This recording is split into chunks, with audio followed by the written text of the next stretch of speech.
And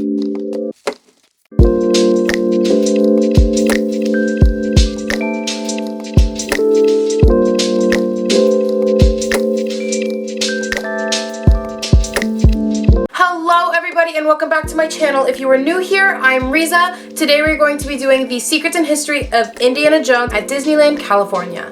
If you do not already subscribe, please click the subscribe button down below and give this video a big thumbs up because it really does help a lot. So a little bit of background information on the ride itself. Indiana Jones opened originally on March 3rd in 1995. Even though it is a newer attraction in the park considerably, that does not mean that it is not full and rich of history and secrets that I have for you today. Originally, some of the Imagineers, such as Mark Davis and Tony Baxter, wanted to make the ride vehicle a mine car. However, they decided against this because they had Big Thunder Mountain Railroad, which is in Frontierland, that already had a mine car setup.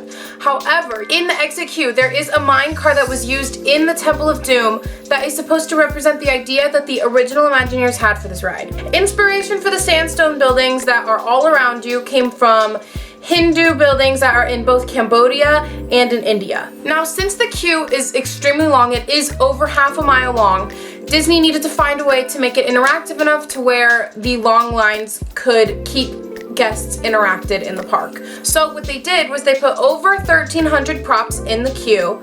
There are over 168,000 square feet of hand-carved surfaces in the building. There are more than 2,000 replicated human skulls and 2,129 replicas of snakes. So the site itself is about 57,000 square feet and it took over 7 years to finish. The attraction was originally intended to be a collaboration with the George Lucas franchise.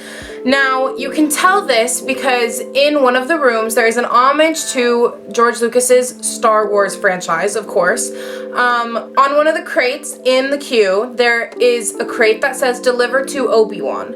Now, this is not only an homage to the Star Wars franchise and a representation of George Lucas in the ride. It is also an homage to the opening scene in the movie when they are delivering a package to Obi-Wan.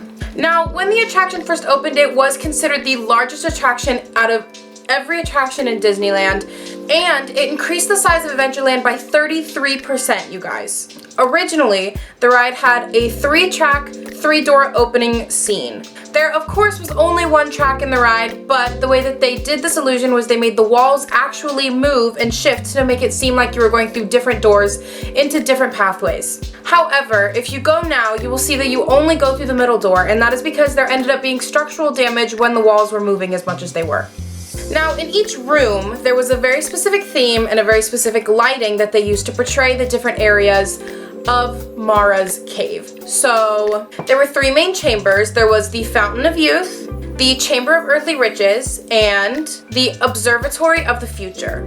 Now, when the ride first opened, there was something that they called the rubble effect. Now, the rubble effect was when you entered the second show scene, a bunch of ice would start falling from the ceiling out of a little ceiling hatch. Now, the reason why they did that was because they wanted to make you feel like the building was collapsing in on you and that, you know, you weren't safe and you were sitting at the edge of your seat the whole time.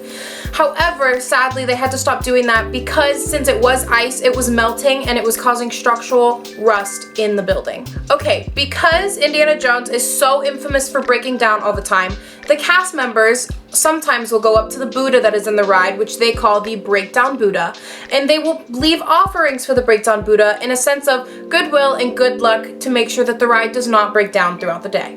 Now, the car that is in the outside queue line is actually from the movie The Raiders and the Lost Ark. As used in the movie, it was a German transport vehicle. Now, throughout the queue, you see a ton of different interactive things you can do. There are little hieroglyphs everywhere, all over the place.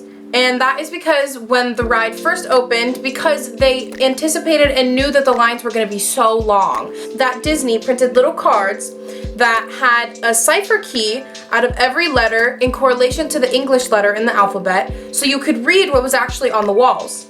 However, they don't give out those hand cards anymore, but if you have the My Disney Play app, there is a cipher key on there and there is a game that actually goes with it and you can solve the mystery of Mara.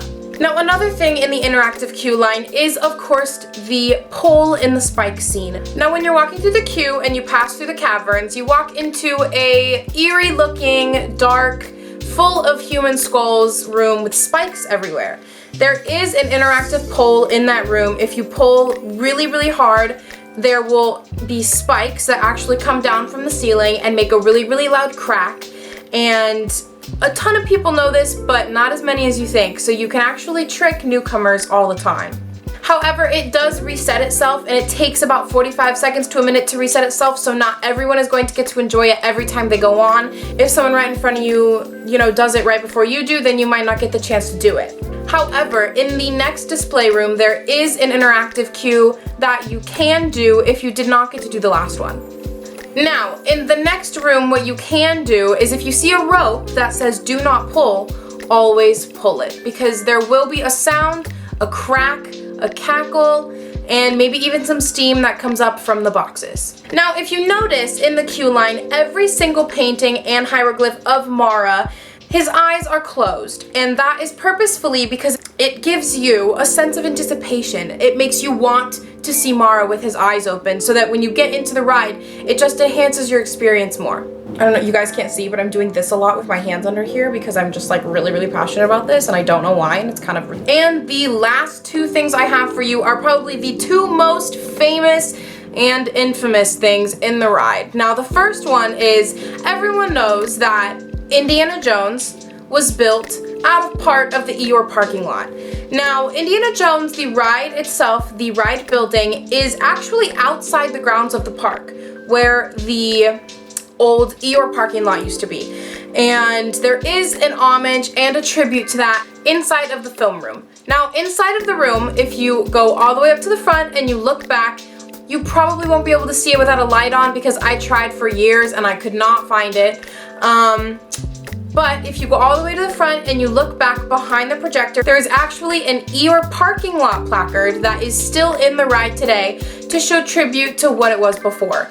Now, in order to see it, I'm pretty sure you have to have a light flashing back there, or you have to ask a cast member to flash a light back there, because the cast member that stands in front of the film room always has a very special flashlight that is meant to flash back there. I had been looking for it for years, you guys. I had been looking, I want to say honestly for 5 or 6 years, and I just was able to see it for the very first time last summer when I was at Disneyland with one of my best friends. We went to the very front of the queue, and what happened was I was, like looking back, I was looking up and down, really trying to find it, and the cast member that was next to me just looked at me and went, "Are you looking for the Eeyore placard sign?" And I said, "Heck yeah, like I've been looking for this forever." And he just kind of super nonchalantly turned his flashlight on. I saw it and I was so excited. I started crying. I really did. I started crying. And that was it. It was like a dream come true. I'd been looking for it for 6 years and I finally found it. But yeah, so if you do want to see it, you probably are going to have to ask a cast member because it is almost impossible, if not completely impossible, unless you bring, like a hiking flashlight to see it on your own. And the last thing that I have never personally seen, but I have seen pictures of it, is the Mickey ears that are supposedly on one of the skulls in the ride. Now, I don't know per se which skull it is. I have always wanted to see it and I've always wanted to find out. So if I ever do see it, I will report to you guys very first. I know that it used to be on a skeleton that was right outside of the film room, but they took that skeleton away. His name was Bones. So yeah, I know people that have seen it. I have never seen it myself, so I can't vouch and say that it's 100% true, but I like to think that it's true because I always like to think that Disney has a very special way of inputting different outside sources and different little hidden Easter eggs here and there inside all of their rides and all of their attractions. Okay, that is going to do it for this video. I hope you guys really liked this content because I really enjoy making it for you guys. Please leave a comment down below what your favorite secrets in history fact is about Indiana Jones.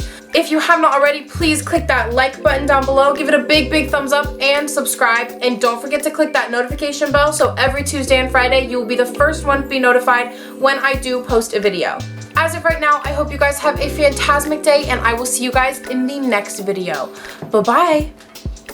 I hope you guys have a good rest of your day, and I'll see you guys in the next video. Bye-bye. Film room? Yeah.